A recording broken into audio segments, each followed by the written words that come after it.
Hey guys, it's Undergo 500, and the road to WrestleMania continues as this weekend is Elimination Chamber, and which means it's time for another prediction video. And bear in mind, this is all just opinion, so if you don't agree with me, then that's just your problem, isn't it?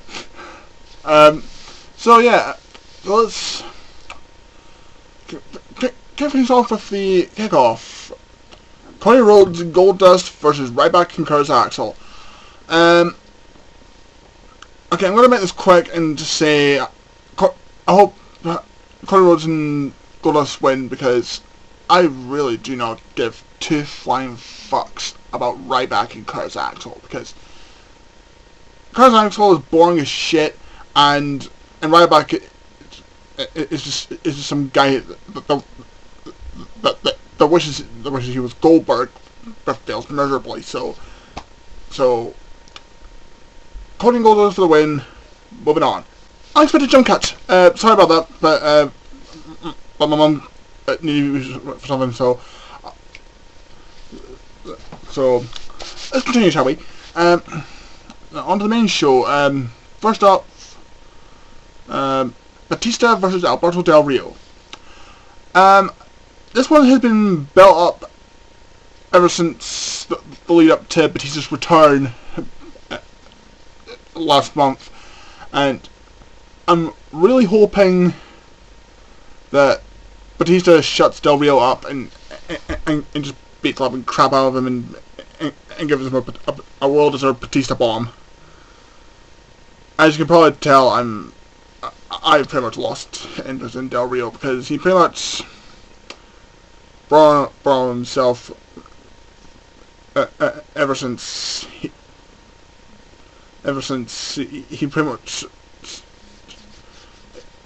is the main cause of several concussions that have been going on in WWE lately, with Dolph Ziggler being the biggest example. So yeah, I hope Batista beats Del Rio. Next up, the Shield versus the Wyatt family. I'm quite interested to see how this goes, because both teams are known for being heels. However, you can over the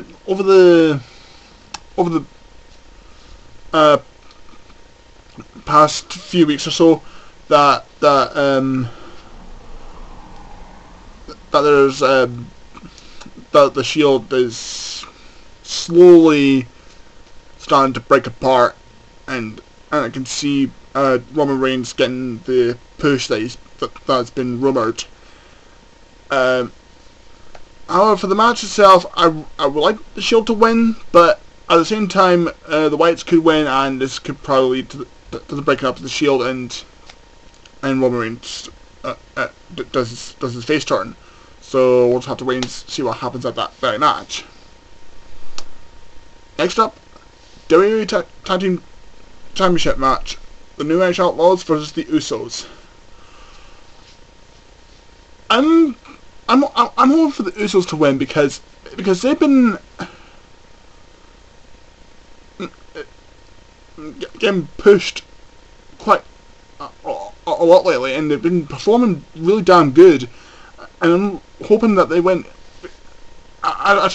They need to win, because the Outlaws, as much as I respect Road Dogg James and Barrett's Billy Gunn, they're both past their prime now, and it's about time it's just make way for newer talent to be tag champions. So I'm hoping the Usos win the tag titles at the pay-per-view.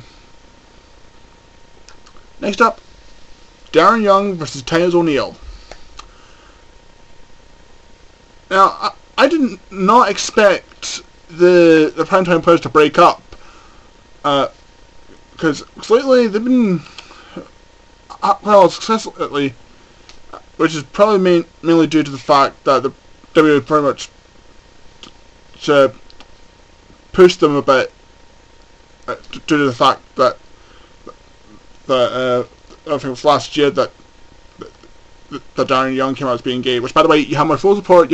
Keep doing what you're doing, and fuck the West Baptist Church. You're a good man, Dad.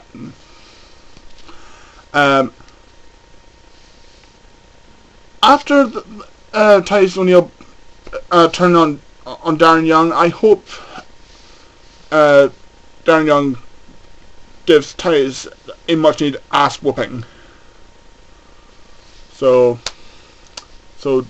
D Young for the win. Yeah, assuming using the term for the win in this video, haven't I? Oh well. Next up, Intercontinental Championship match: Big E versus Jack Swagger. Yeah, as you may have noticed, Big E Langston is now just called Big E. Well, then again, the E stands for Langston, so no, Langston, wake up. The E stands for enormous, so meaning that his name is Big Enormous Langston. Insert obvious joke here. So I think it's pretty obvious that they decided to shorten it to Big E, because I think because I'm pretty sure that WWE's website's comment section in their Twitter page and Facebook are probably flooded with several jokes regarding to Big E's name. So I think the name change is for the best. After the match itself, you know, Big E Langston, I probably have to say, is probably one of the best Intercontinental champions I've seen in a while, because it's not very often when we see. At that time we saw a mostly powerhouse guy be a champ, as opposed to people like Swagger or Miz or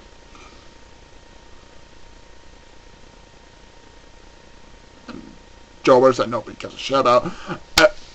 So I hope Big E Langston retains his title and just beats the living crap out of Jack Swagger, and who knows, you might give Zeb Coulter a punch or two, because, well, because of well, with Zeb Coulter being the Mr.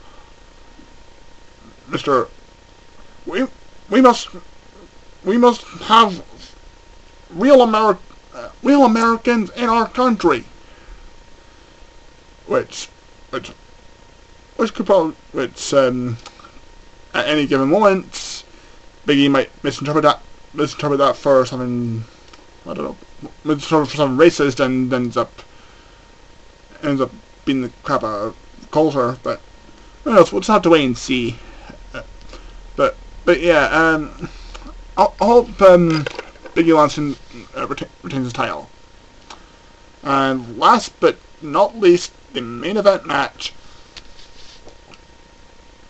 the 6-man Elimination Chamber match for the WWE World Heavyweight Championship, which consists of Daniel Bryan, John Cena, Sheamus, Christian, Cesaro, and the champ Randy Orton. Over the past couple of weeks, I've been kind of struggling for choice, because 2 weeks ago on SmackDown, when Cesaro, entire Cesaro is now just called Cesaro now. Don't know why. But always on SmackDown, Cesaro was in a match against Randy Orton, and holy crap, he was fucking amazing. He gave it his all, put out a damn good performance, and he pretty much showed that he deserves a title reign and a possible face turn, and who knows, maybe he might end up becoming the next face of WWE at some point. But anyway, he deserves a push. Then again, I've been saying the same thing about Justin Gabriel, but sadly he won't be going anywhere at the moment. But I'm kind of hoping Cesaro is probably choice number one for I want to win. Jump cuts. Sorry about that, but playing my 3DS is 10-minute time limit. Cesaro is choice one. Choice two, probably Daniel Bryan, because, well, he needs a proper title run and not get screwed over by the authority. Yeah, I'm still pissed at WWE for Night of Champions last year.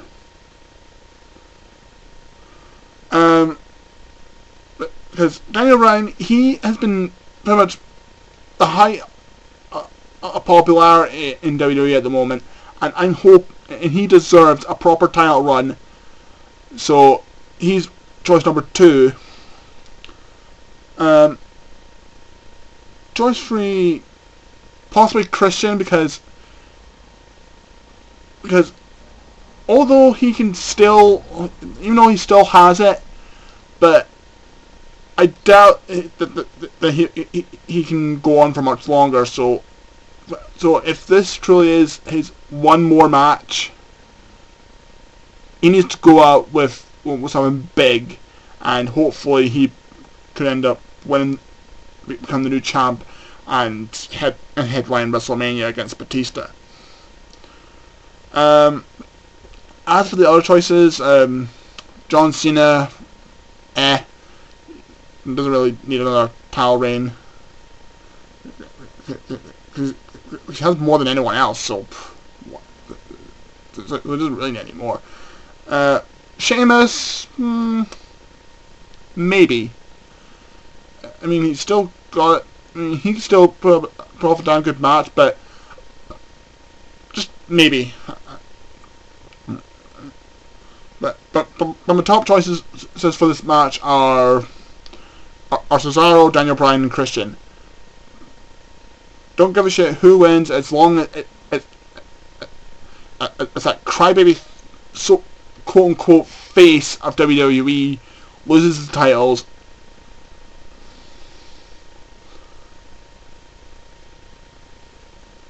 Because